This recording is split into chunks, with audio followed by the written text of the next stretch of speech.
اعوذ باللہ من الشیطان الرجیم بسم اللہ الرحمن الرحیم الحمد للہ الذی انزل علی عبدہ الکتاب ولم یجعل لہ عوجا۔ ترجمہ: کل حمد و ثنا اور کل شکر اللہ ہی کے لیے ہے جس نے نازل کی اپنے بندے پر کتاب اور اس میں اس نے کوئی کجی نہیں رکھی۔ تفسیر: الحمدللہ الذی انزل علی عبدہ الکتاب، یعنی رسول اللہ صلی اللہ علیہ وآلہ وسلم کو اللہ سبحانہ و تعالیٰ کے ساتھ جو تعلق اور نسبت ہے اسے یہاں لفظ عبد سے نمایاں فرمایا گیا ہے۔ قیما لینذر بأسا شدیدا من لدنہ ویبشر المؤمنین الذین یعملون الصالحات ان لهم اجرا حسنا۔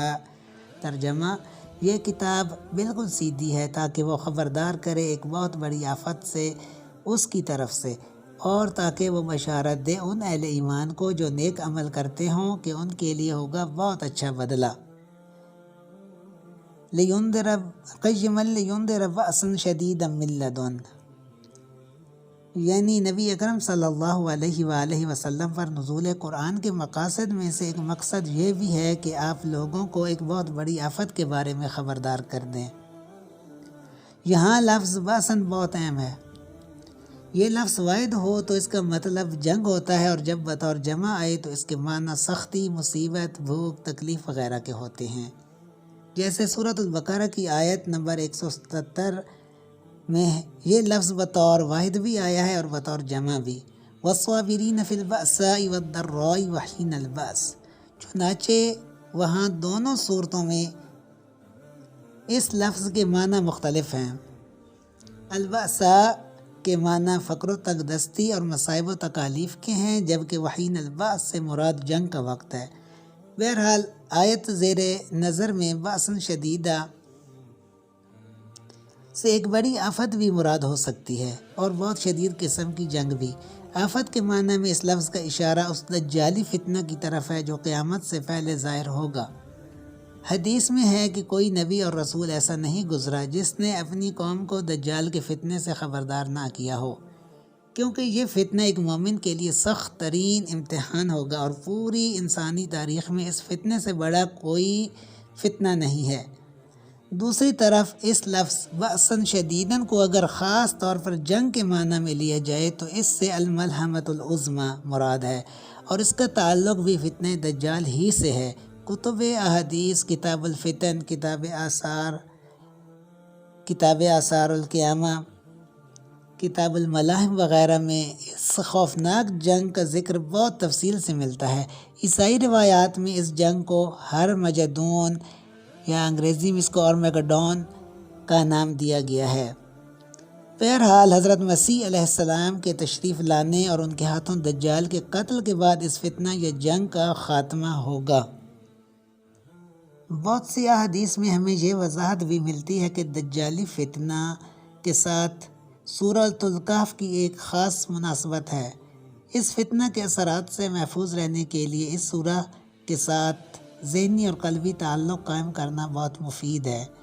اس مقصد کے لیے احادیث میں جمعہ کے روز سورۃ الکہف کی تلاوت کرنے کی تلقین فرمائی گئی ہے، اور اگر پوری سورت کی تلاوت نہ کی جا سکے تو کم از کم اس کی ابتدائی اور آخری آیات کی تلاوت کرنا بھی مفید بتایا گیا ہے۔ یہاں پر دجالی فتنہ کی حقیقت کے بارے میں کچھ وضاحت بھی ضروری ہے۔ دجل، اس کے لفظی معنی دھوکہ اور فریب کے ہیں۔ اس مفہوم کے مطابق دجال ایسے شخص کو کہا جاتا ہے جو بہت بڑا دھوکے باز ہو، جس نے دوسروں کو دھوکہ دینے کے لیے جھوٹ اور فریب کا لبادہ اوڑھ رکھا ہو۔ اس لیے نبوت کے جھوٹے دعوے داروں کو بھی دجال کہا گیا ہے۔ چنانچہ نبی اکرم صلی اللہ علیہ وآلہ وسلم نے جن 30 دجالوں کی پیدائش کی خبر دی ہے ان سے جھوٹے نبی ہی مراد ہیں۔ دجالیت کے اس عمومی مفہوم کو مد نظر رکھا جائے تو آج کے دور میں مادہ پرستی بھی ایک بہت بڑا دجالی فتنہ ہے۔ آج لوگوں کے اذہانوں کو لوب، نظریات و افکار اور اخلاق و اقدار پر مادیت کا اس قدر غلبہ ہو گیا ہے کہ انسان اللہ کو بھول چکا ہے۔ آج وہ مسبب الاسباب کو بھول کر مادی اسباب پر توکل کرتا ہے۔ وہ قرآن کے اس فرمان کو یکسر فراموش کر چکا ہے کہ وَمَا الْحَيَاةُ الدُّنْيَا إِلَّا مَتَاعُ الْغُرُورِ، یعنی دنیاوی زندگی محض دھوکے کا سامان ہے، جبکہ اصل زندگی آخرت کی زندگی ہے۔ آخرت کی زندگی پر پڑے ہوئے دنیا اور اس کی مادیت کے پردے سے دھوکہ کھا کر انسان نے دنیاوی زندگی ہی کو اصل سمجھ لیا ہے، لہٰذا اس کی تمام دوڑ دھوپ اسی زندگی کے لیے ہے، اسی زندگی کے مستقبل کو سنوارنے کی اس کو فکر ہے، اور یوں وہ مادہ پرستی کے دجالی فتنے میں گرفتار ہو چکا ہے۔ اس کے علاوہ دجال اور دجالی فتنے کا ایک خصوصی مفہوم بھی ہے۔ اس مفہوم میں اس سے مراد ایک مخصوص فتنہ ہے جو قرب قیامت کے زمانے میں ایک خاص شخصیت کی وجہ سے ظہور پذیر ہوگا۔ اس بارے میں کتب احادیث میں بڑی تفصیلات موجود ہیں، لیکن بعض روایات میں کچھ پیچیدگیاں بھی ہیں اور تضادات بھی۔ ان کو سمجھنے کے لیے اعلیٰ علمی سطح پر غور و فکر کی ضرورت ہے، کیونکہ ظاہری طور پر نظر آنے والے تضادات میں مطابقت کے پہلوؤں کو تلاش کرنا اہل علم کا کام ہے۔ بہرحال یہاں ان تفاصیل کا ذکر اور ان پر تبصرہ کرنا ممکن نہیں۔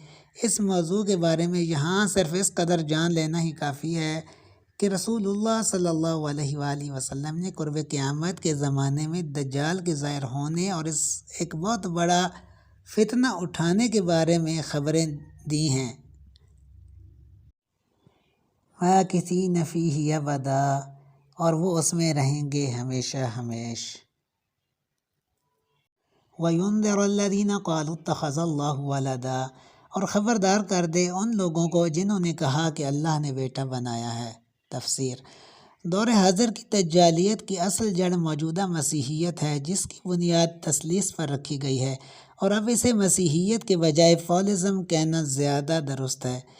اس میں سب سے پہلے حضرت مسیح علیہ السلام کو اللہ کا بیٹا قرار دیا گیا، پھر اس میں کفارے کا عقیدہ شامل کیا گیا کہ جو کوئی بھی حضرت مسیح علیہ السلام پر ایمان لائے گا اسے تمام گناہوں سے پیش کی معافی مل جائے گی۔ اس کے بعد شریعت کو ساقط کر کے اس سلسلے میں تمام اختیارات پوپ کو دے دیے گئے کہ وہ جس چیز کو چاہے حلال کر دے اور جس کو چاہے حرام۔ ان تحریفات کی وجہ سے یورپ میں عام لوگوں کو لفظ مذہب سے ہی شدید نفرت ہو گئی۔ پھر جب ہسپانیہ میں مسلمانوں کے زیر اثر جدید علوم کو فروغ ملا تو فرانس، اٹلی، جرمنی وغیرہ کے بے شمار نوجوانوں نے قرطبہ، غرناطہ اور طلعتلہ کی یونیورسٹیوں میں داخلہ لیا۔ یہ نوجوان حصول تعلیم کے بعد جب اپنے اپنے ممالک میں واپس گئے تو یورپ میں ان کی نئی فکر کی وجہ سے اصلاح مذہب اور احیاء علوم کی تحریکات شروع ہوئیں۔ ان کی وجہ سے یورپ کے عام لوگ جدید علوم کی طرف راغب تو ہوئے، مگر معاشرے میں پہلے سے موجود مذہب مخالف جذبات کی وجہ سے مذہب دشمنی خود بخود اس تحریک میں شامل ہو گئی۔ نتیجتاً جدید علوم کے ساتھ مذہب سے بیزاری، روحانیت سے لا تعلقی، آخرت سے انکار، خدا کے تصور سے بیگانگی جیسے خیالات بھی یورپی معاشرے میں مستقل جڑ پکڑ گئے، اور یہ سب کچھ عیسائیت میں کی جانے والی مذکورہ تحریفات کا رد عمل تھا۔ آیت زیر نظر میں انہی لوگوں کی طرف اشارہ ہے جنہوں نے یہ عقیدہ ایجاد کیا کہ مسیح نعوذ باللہ اللہ کا بیٹا ہے۔